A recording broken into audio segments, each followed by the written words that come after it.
Пратениците не ги ставиле во фокус детските права. Вака првата детска амбасада меѓаш ја оцени работата на собранието во однос на законите кои го штитат детето. Бараат следниот парламентарен состав повеќе да се посвети на овој проблем. Тоа значи дека мандатот на следните пратеници треба да биде поголем и проактивна улога да имаат и да не очекуваат да предлагачи се јават само владата или министерствата, туку и самите пратеници, кои се народни пратеници и забраници, да го стават во фокус детето и детските права.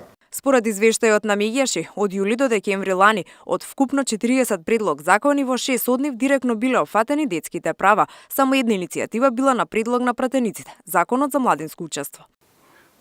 Според анализата на вкупно 11 седници се дискутирало за детските права, додека само на 7 седници се дискутирало директно за детските права, што е некаде помалку од 1/3 од вкупниот број на седници.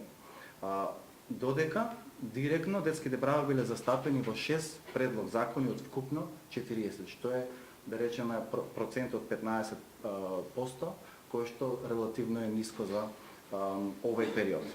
Меѓаши очекуваат, освен пратениците, поголем интерес да покажат и политичките партии и во своите предизборни програми да вметнат мерки за подобрување на правата на детето. Елена Милошевска, Сител телевизија.